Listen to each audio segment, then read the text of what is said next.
師變得年薪快嘛，簡單來講就變流浪老師。老師這種職業可以搞這種師培體系嗎？搞得都散架了，很多學校根本就不敢增聘老師。現在看到很多教師亂象，其實就是這樣產生的，就是有心想當老師的老師，他沒有辦法獲得一個保障。Ladies and gentlemen, welcome the host.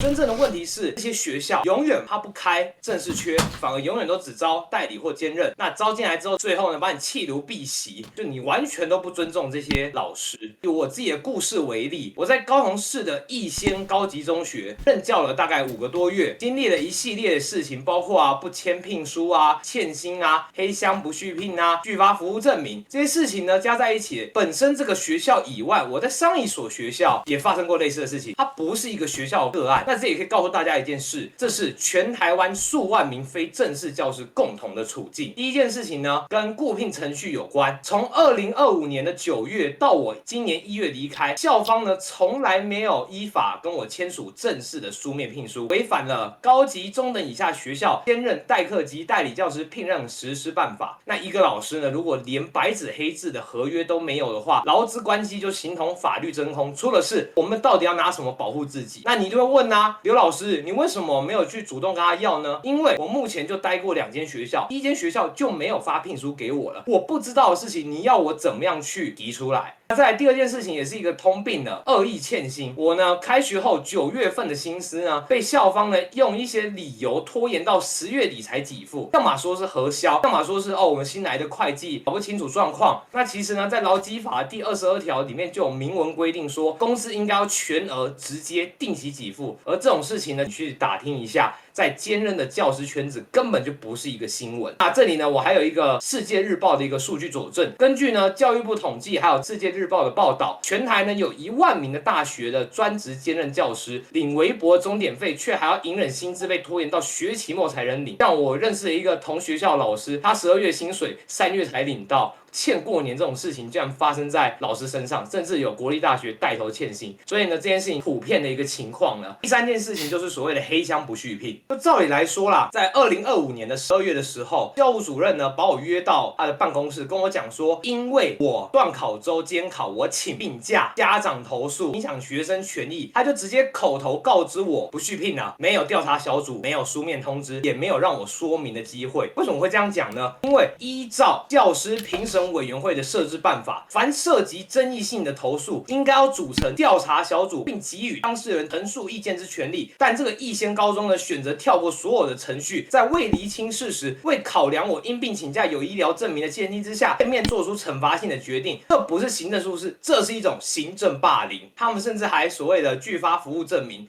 那根據勞基法第19條，其實就是說，勞動契約終止的時候，雇主不得拒絕發給服務證明書。而且這件事情我很明確的跟他們的教務處的組長有要這件事情，到現在他們還是沒有給我一個答案。甚至為什麼我說我的教師生涯也因此被封殺了呢？很簡單，鳳山呢有另外一間國中，他要開歷史老師的職缺。我的教齡呢大概5年，我從大學的時候就已經在補習班開始教書、家教啊、補習班、學校，我的經驗其實非常的豐富。我還有自己做上過我課的孩子們也都覺得我上得很不錯，讓他們邏輯性的去看。就算是這個情況，對方呢已經4招了。4招代表什麼？你只要有大學畢業證書就可以了，你只要去報名，就基本上應該是可以過。他也可以告訴我一件事情，他告訴我說，不好意思，你沒有達到錄取標準。那一次呢，我很不幸的是，我跟他們講了我之前的工作經歷，那包括就是在這個逸仙高中的這個事情。也許他們打電話過去，我就不知道他們對方說什麼了。其實呢，你會發現一件事情，為什麼我今天說這不是個案，這是一種結構性的災難。因為根據在全國的長期代理教師人數大概占6%，30900多人，每10位老師呢就有1位是代理老師，大學兼任老師的總數也是大概4萬多人，甚至在高教工會其實有資料說，約4萬多的教職員是面臨制度型的一種霸凌。而且呢，根據教育部的校安通報資料，在103年到112年之間，很明顯的上升趨勢，教師自殺。那我想要接下來要講一段故事，這段故事呢是說，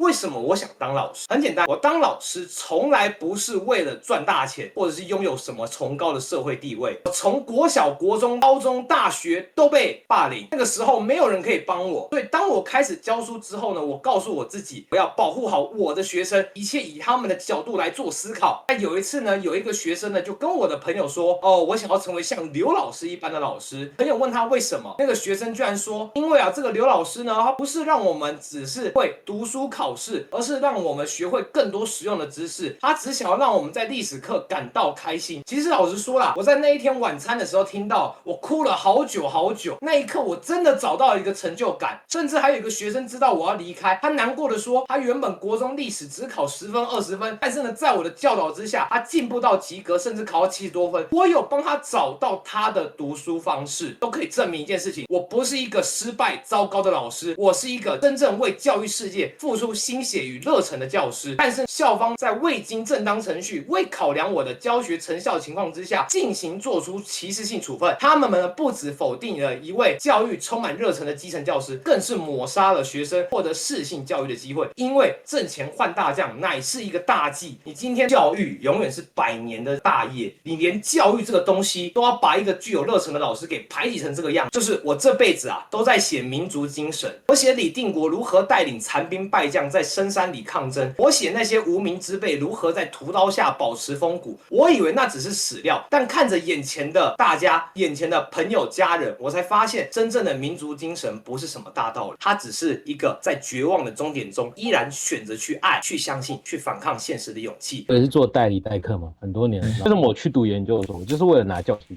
證，我就是為了不要再重蹈這樣的狀況。我覺得還有環境啊。有一條河以南嘞，這種狀況特別嚴重，我只能這樣說。教育界有很多鬼故事，大部分都在那條河以南。我不知道為什麼那個顏色特別容易出現，特別嚴重，特別嚴重。我也不好說啥，因為畢竟是我們教育圈的東西，我也不好明說。我目前服務到的學校，絕大多數比較少會遇到這種處境。如果真的要去的話，我會比較建議去偏鄉。我自己拿到就是正式教程以後，我也打算去偏鄉。一句話，因為偏鄉真的缺老師，是因為他真的缺老師，他才不會這樣帶老。那不缺老師的那些地方，或者是名義上好像看起來缺，但實際上資源看起來好像豐富的學校，就容易出現這種狀況。我投入7年嘛，很多辛酸嘛，一言難盡啊。之前我們聊過108課綱嘛，然後我們聊過很多就是制度性層面的問題，然後我們也談到說台灣教改其實現在就已經吃惡果了。惡果就是什麼樣，越來越找不到老師啦。最典型的案例就是到現在有好幾間學校20招30招，到現在還在招。所以你懂了吧？這個是台灣的現狀，教師荒。我們先不管少子化的問題，教師荒是台灣教育現在最嚴重的。那什麼樣的地方教師荒特別嚴重？那些地方講個不客氣的話，往往招越多的學校，你招超過10以上的學校，多半都有問題。要麼什麼欠薪啊，要麼就是職場霸凌啊，要不然就是什麼舊人壓新人，這個很常見。然後要不然就是凹你做事嘛，現在學校都很常凹代理代課老師做事情的，有什麼辦法就摸摸鼻子啊。所以有時候人前留一線，日後好相見啊。這個教育圈真的太小了，就是可能講個話，很快人家就認出你來了。所以我們在教育職場上面來講的話，我們的重心還是放在學生身上，能為學生付出多少，那叫緣分。我上歷史課我也還是喜歡把按照課綱的方式，能多補充就補充，因為課綱已經改成這樣了，你總不可能不教課綱的東西，你不教課綱的東西，就是一定會被人家當靶子插嘛。很客觀的用視角去講課程，我都會被檢舉了，更何況是你如果沒有按照課綱的方式來說的話。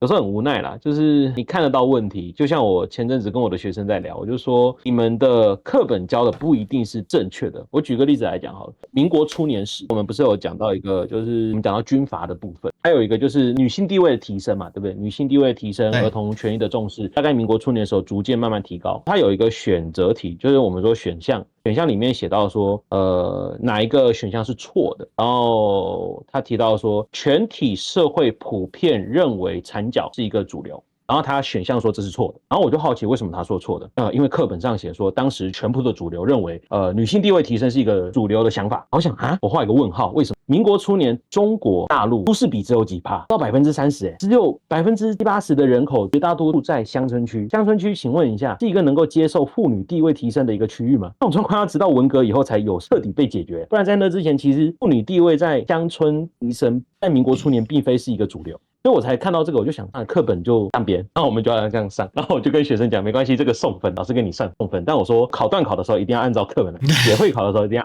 按照會考來看。老師教的是歷史事實，但跟課本不見得一樣。我只能這樣跟他說，這就是我們現行遇到的狀況，就是這很糟糕，你知道嗎？這真的很糟糕。就是我以前當學生都還沒有看過這麼糟糕的歷史編譯本，你懂吧？一年不如一年。我每年拿到的新課本，真的是教的史實越來越偏離很多細節上，因為我現在又在讀研究所嘛，我研究所你要研究嘛，研究就是細節很重要。那我重新用這個細節的視角重新看我的課本，我就發現，哇嘞，你課本是這樣編的，沒有太多這種歷史片面化的東西，太多這種歷史簡化的問題。這還只是歷史科，其他科嘞，剛劉老師講到的是一個職場上的問題，所以延續很多年，已經不光是108課綱以後才有，在108課綱以前就有了。這個其實是教改的問題啊，從廣設大學然後開始師培，以前的公費生的體系整個崩潰掉，然後它就導致原本訓練老師的方式，它就變成異化。很多學校原本它老師的任聘方式，它是有一個正規管道的，但因為你太廣設，每間學校都有師培系統，導致有一個年代拿到教師證極度氾濫，出現了所謂的流浪教師。然後為了解決流浪教師的問題，就開始修法，把原本比較完善的師培的體系制度，舉例來講，以前你就算沒有去修過師培的教育相關的，你是可以透過後來的方式，在外部的一個我們說的師培體系重新獲得教師證的。可是因為你廣設大學，然後搞了一大堆師培體系，然後一大堆流浪教師，然後你就把這個東西給廢了。廢的結果就是那些拿到教師證的不見得去當老師啊，真的想當老師的，可是他沒有辦法透過那個我們說以前的管道去當正式老師，他就成為了中間的夹心餅乾。有些人就是可能沒有辦法，你要重新回去讀研究所是一個很高成本的事情，其實每個家庭都像我的家庭一樣，可以讓我消耗1年沒有收入的時間去讀研究所拿個教師證的，不是每個家庭都做得到，所以有很多老師就卡在這邊，有心想教書的老師，他沒有辦法透過正規的合乎規範的管道去獲得教師證，得到最基礎的保障。大家看到很多教師亂象，其實就是這樣產生的，就是然後我們的教育改革永遠都會想辦法幹掉那些尸位素餐的，可是不好意思，那些尸位素餐的，你再怎麼幹，他永遠都存活了，因為那些人就是我们說的叫老油條嘛，有政策下有对策，他永遠知道該怎麼弄。而且一般而言，这種尸位素餐的人有個特徵，他們都有點關係啦。你要有點權力，他才有辦法。就憑啥這個老師明明就已經有一大堆問題，為什麼他可以做老師做了20-30年？很常我們聽到什麼性侵犯的老師啊，性騷擾的老師啊，他媽的都很多，那條河以南的他媽有夠多。不好意思，我今天真的要爆粗口。對，我真的想到還是很火。然後因為這些老師，然後把法律修得更嚴，然後搞我們這些人。這些人有被幹掉嗎？沒有啊，繼續當老師啊，繼續當校長啊，繼續當主任呢。雙標的問題其實早在很久以前就一直存在，只是現在業力引爆，現在所有人都看到了。可是看到了以後呢，不去把頂層的這個問題去解決掉，它就永遠存在在那邊。我現在做了7年，我就是在這種環境之下生存下來，只能給幾個忠告，我自己的心路歷程。第一個，某條河以南的學校別去了，那個地方真的就是暗無天日，除非你有關係，除非你是當地的望族，否則你別去，你去那邊就真的是屍骨無存。這個就是想辦法讓自己變得更強大，專業能力。當你的專業能力超乎一個想象的時候，學校是巴不得用你的。這是第二個我的建議。第三個就是能夠盡量按照課綱來上課。我們的良心告訴我們要多補充，但是我們的職責是要按照課綱來上課，然後按照課綱、按照法規來做，基本上就不太會有事。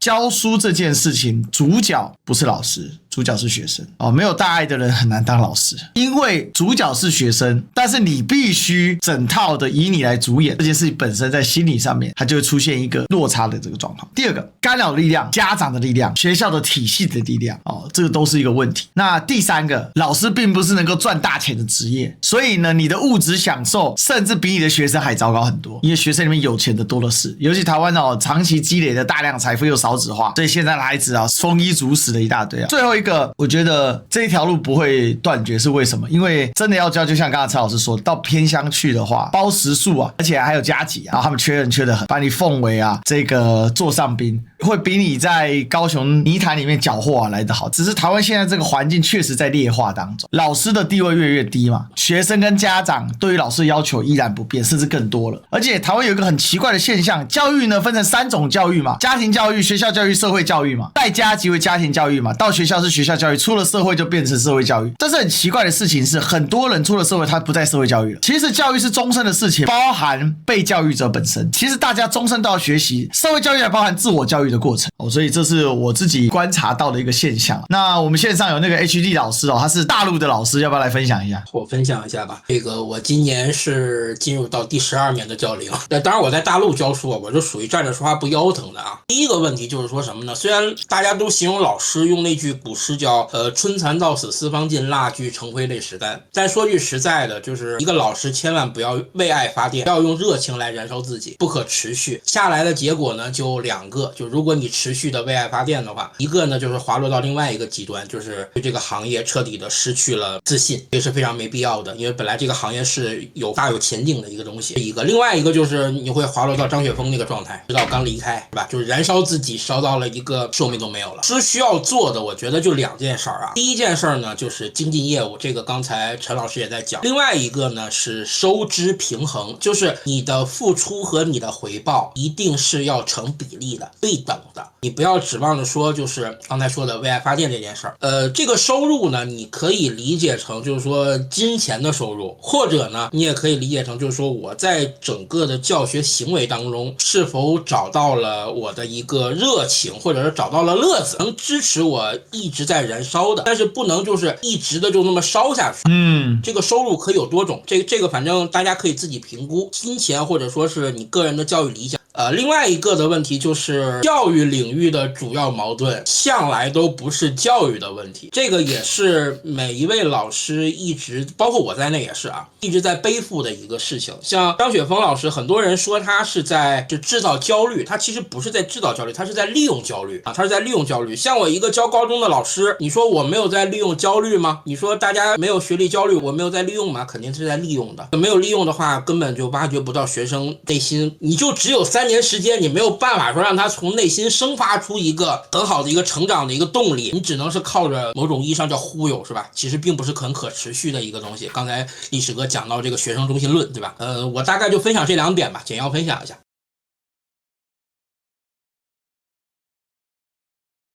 因為台灣現在少子化太嚴重了，所以很多學校根本就不敢增聘老師，所以他們全部用代課老師的方式。那這種代課老師的方式呢，第一個老師變得免洗快嘛，然後因為外面的個代課老師簡單來講就變流浪老師，實在太多了啊，這個是一個很錯誤的政策。當初就是杜正勝呢把這個師培體系給徹底拆毀了。這個拆毀呢是說老師可以呢在這個多元的系統裡面，在不同學校裡面好好的去受這個師培教育的話，那可以避免說老師變成一些活在象牙塔金字塔裡面。告訴大家，這個把教育的專業訓練徹底摧毀了。為什麼3個老師4個老師要負責所有的教育門類？那罵他神嗎？光是教育門類的4大支柱他有辦法嗎？教育學概論、教育學、教育心理學、教育社會學、教育哲學，相當於是教育學的方法論啊。這種東西一個老師教一種，那他剩下怎麼講？多數教育導論一般老師能教嗎？教育測驗評量一般老師能教嗎？多少能，但是能多專業呢？太多了嘛。教育門類體系化它已經是一個非常成熟體系，而且台灣的師培體系是這樣，我們讀歷史系的去修了教育學分，我就變歷史老師了。這個老師他也必須要充足的經驗去應對不同科系的學生，在學習教育學的時候，他可能遇到這個問題啊，他還得派老師出去幫忙。一個學校他的師培課開得2266的，沒有辦法很好的培訓學生，而且他可能錯過了，他學不好了，他下次再補這個課，他補不到。為什麼？老師才1年就只開那麼幾堂課，但是3-4個老師在學校組成一個教育中心，這樣師培出來的老師的素質在哪裡？那更何況你把它解體之後，老師依然不患寡而患不均。城市裡面流浪教師一大堆，大家哀哀叫，偏鄉20招30招招不到半個老師，又是民進黨政府幹的貨。然後呢，教師的這個比例也嚴重失衡，像是歷史系、地理系這種專業科系的老師呢，他需求量更大，是夠用嗎？對，民進黨專搞體系化破壞啊，這一破壞之後就回不去了。因為其實當時杜正勝為什麼要搞這個把師培體系摧毀？我告訴大家啦，他就是要摧毀軍公教長期以來不支持民進黨的這樣的狀況，就是這樣。